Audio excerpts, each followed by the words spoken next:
പുതിയൊരു വീഡിയോയിലേക്ക് ഏവർക്കും സ്വാഗതം.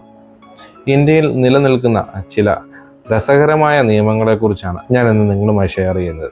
ഒരുപക്ഷെ ചിലർക്കെങ്കിലും അറിയാമായിരിക്കാം, എന്നാൽ പലർക്കും അറിയാത്ത ഇങ്ങനെയൊരു നിയമം നിലവിലുണ്ടോ എന്ന് സംശയിക്കുന്ന ചില നിയമങ്ങളാണ്. അതിലൊന്നാമത്തേത് the Indian treasure trove act 1878 ആണ്.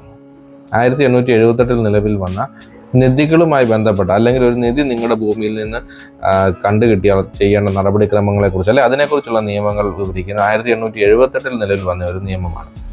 ഈ നിയമം അനുസരിച്ച് നിങ്ങളുടെ സ്ഥലത്ത് അല്ല നിങ്ങളുടെ സ്വന്തം വസ്തുവിൽ 10 രൂപയിൽ അധികം മൂല്യമുള്ള ഏതെങ്കിലും വസ്തു അല്ലെങ്കിൽ ഏതെങ്കിലും സാധനം കുഴിച്ചിട്ടിരിക്കുന്നതായി കാണുകയാണ്, അല്ലെങ്കിൽ ബറി ചെയ്തതായിട്ട് അല്ലെങ്കിൽ അടക്കം ചെയ്തിരിക്കുന്നതായി നിങ്ങൾക്ക് കണ്ടെത്താൻ സാധിച്ചിട്ടുണ്ടെങ്കിൽ, അതൊരുപക്ഷെ വിലപിടിപ്പുള്ള ഗോൾഡ് കോയിൻസ് അല്ലെങ്കിൽ പഴയ സാധനങ്ങളാവാം, അല്ലെങ്കിൽ എന്തെങ്കിലുമൊക്കെ വസ്തുക്കളാകാം, പുരാതന വസ്തുക്കളാകാം, ഇങ്ങനെ എന്തുമായിക്കൊള്ളട്ടെ, ഇത്തരത്തിലുള്ള 10 രൂപയിൽ കൂടുതൽ മൂല്യം വരുന്ന എന്തൊരു സാധനവും നിങ്ങളുടെ വസ്തുവാണെങ്കിൽ പോലും നിങ്ങൾക്ക് കിട്ടിയിട്ടുണ്ടെങ്കിൽ, കുഴിച്ചിട്ട രീതിയിൽ അല്ലെങ്കിൽ മറച്ച രീതിയിൽ നിങ്ങൾ കണ്ടെത്തുകയാണെങ്കിൽ അത് സർക്കാരിനെ റിപ്പോർട്ട് ചെയ്യണമെന്നതാണ്. അത്തരത്തിൽ ചെയ്തില്ലെങ്കിലോ അതൊരു പണിഷബിൾ ഒഫൻസ് ആണ്. അപ്പോൾ നിങ്ങൾ ചിന്തിക്കുന്നുണ്ടാവും, ഇത് ആരോടും പറഞ്ഞില്ലെങ്കിൽ, ഒരു നിധി കിട്ടിയത് ആരോടും പറഞ്ഞില്ലെങ്കിൽ കുഴപ്പമില്ലല്ലോ എന്ന്. ശരിയാണ്, പറഞ്ഞില്ലെങ്കിൽ കുഴപ്പമില്ല, പക്ഷേ നിങ്ങൾ നിയമവിരുദ്ധ പ്രവർത്തനത്തിൽ ഏർപ്പെട്ടു എന്ന് വേണം പറയാൻ. 1934 നമ്മുടെ നാട്ടിൽ നിലവിൽ വന്ന ഇന്ത്യൻ എയർക്രാഫ്റ്റ് ആക്ട് പ്രകാരം നിങ്ങൾ ഒരിക്കലും ചിന്തിക്കാത്ത 2 കാര്യങ്ങൾക്ക് ലൈസൻസ് വേണം. അതിലൊന്ന് പട്ടം പറത്തുക എന്നതാണ്. ഒരിക്കലെങ്കിലും ചിന്തിച്ചിട്ടുണ്ടോ നമ്മുടെ നാട്ടിൽ പട്ടം പറത്താൻ വേണ്ടി ലൈസൻസ് വേണമെന്ന്?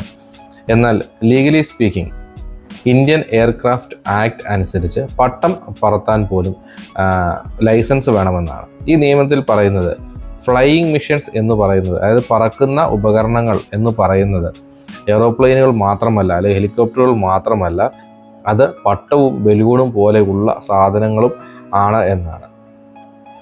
അപ്പോൾ ഈ നിയമം അനുസരിച്ച് നമ്മൾ ടെക്നിക്കലി നോക്കുകയാണെങ്കിൽ നമുക്ക് പട്ടം പടർത്തണമെങ്കിലും അല്ലെങ്കിൽ ബലൂൺസ് ഫ്ലൈ ചെയ്യണമെങ്കിലും നമ്മൾ ലൈസൻസ് കരസ്ഥമാക്കേണ്ടതുണ്ട്. പക്ഷേ പട്ടം പറത്തുന്നതിന് നിലവിൽ ആരും നമ്മൾ ഫൈൻ അടിക്കാറോ അല്ലെങ്കിൽ ശിക്ഷിക്കാറോ ഇല്ല. പക്ഷേ നടപ്പിലാക്കുന്നില്ലെങ്കിലും അങ്ങനെ ഒരു നിയമം നമ്മുടെ നാട്ടിലുണ്ട് എന്നുള്ളതാണ് വസ്തുത. ഇനി എല്ലാവരും വാഹനം ഓടിക്കുന്നവരായിരിക്കും അല്ലേ? അപ്പോൾ ഇത്തരത്തിൽ വാഹനം ഓടിക്കുമ്പോൾ ഷർട്ട് ഉപയോഗിക്കാതെ വാഹനം ഓടിച്ചാൽ എന്തെങ്കിലും ഫൈൻ ഉണ്ടോ? അതായത് നഗ്നമായി, മേൽഭാഗം നഗ്നമായിട്ട് നിങ്ങൾ വസ്ത്രം ധരിക്കാതെ വാഹനം ഓടിച്ചാൽ ഫൈൻ ഉണ്ടോ? യെസ്, തീർച്ചയായിട്ടും. പ്രത്യേകിച്ച് ഇന്ത്യയിലെ പല സ്റ്റേറ്റുകളിലും ഷർട്ട് ഇടാതെ ബൈക്ക് ഓടിക്കുന്നത് പോലും ഒരു പബ്ലിക് ന്യൂസൻസ് ആയിട്ട് അല്ലെങ്കിൽ ഇൻഡീസെൻ്റ് എക്സ്പോഷർ ആയിട്ട് കണ്ടെത്തി അതിന് ഫൈൻ ഈടാക്കാറുണ്ട്.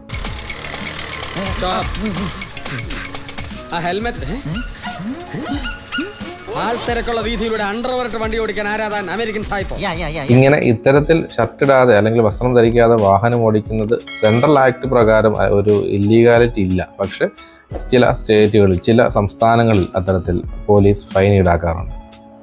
സിഗരറ്റ് വലിക്കുന്നവർ ഉണ്ടായിരിക്കും അല്ലേ? ആരോഗ്യത്തിന് ഹാനികരമാണ് എങ്കിൽ പോലും ഇത്തരത്തിൽ സിഗരറ്റ് വലിക്കുന്നവർ അറിഞ്ഞിരിക്കുക, 10 സിഗരറ്റിൽ കൂടുതൽ നിങ്ങളുടെ കൈവശമുണ്ടെങ്കിൽ അത് അത്തരത്തിൽ കൈവശം വെക്കാൻ നിങ്ങൾക്ക് ലൈസൻസ് ഇല്ലെങ്കിൽ കൈവശം വെക്കുന്നത് കുറ്റകരമാണ്. രസകരമായി തോന്നുന്നു അല്ലേ? അതെ, cigarettes and other tobacco products act COTPA act അനുസരിച്ച് 10 സിഗരറ്റിൽ കൂടുതൽ കൈവശം വെക്കുന്നത് നിങ്ങൾ വിൽപ്പനയ്ക്കായി കൈവശം വെക്കുന്നതായി കണക്കാക്കി പണിഷബിൾ ഒഫൻസ് ആയിട്ടാണ് കണക്കാക്കുന്നത്. ഇത് പ്രത്യേകിച്ച് തമിഴ്നാട്, മഹാരാഷ്ട്ര പോലുള്ള സംസ്ഥാനങ്ങളിലാണ് ഇത്തരത്തിലുള്ള ഒരു നിയമം നിലവിലുള്ളത്. ഇനി പലരും ചെയ്തിട്ടുള്ള ഒരു കാര്യമായിരിക്കാം, നമ്മൾ പണ്ട് കാലങ്ങളിൽ സ്കൂളിലേക്ക് പ്രോജക്റ്റിനും മറ്റുമായി, അല്ലെങ്കിൽ ഇപ്പോൾ കുട്ടികളുടെ പ്രോജക്റ്റിനും മറ്റുമായിട്ട് മാപ്പ്, അതായത് ഇന്ത്യയുടെ അല്ലെങ്കിൽ കേരളത്തിൻ്റെ ഒക്കെ മാപ്പ് പ്രിൻ്റ് എടുത്തിട്ടുണ്ടാവും, പ്രോജക്റ്റിലൊക്കെ ഒട്ടിച്ചിട്ടുണ്ടാവും. എന്നാൽ മനസ്സിലാക്കുക, സർക്കാരിന് മാത്രമേ നമ്മുടെ ഭൂപടം അല്ലെങ്കിൽ മാപ്പ് പ്രിൻ്റ് എടുക്കാനുള്ള അവകാശമുള്ളൂ. നാഷണൽ മാപ്പ് പോളിസി അനുസരിച്ച് സർക്കാരിന് മാത്രമേ ഇന്ത്യയുടെ ഒഫീഷ്യൽ മാപ്പ് അല്ലെങ്കിൽ സംസ്ഥാനങ്ങളിലെ ഒഫീഷ്യൽ മാപ്പ് പ്രിൻ്റ് എടുക്കാൻ സാധിക്കുകയുള്ളൂ.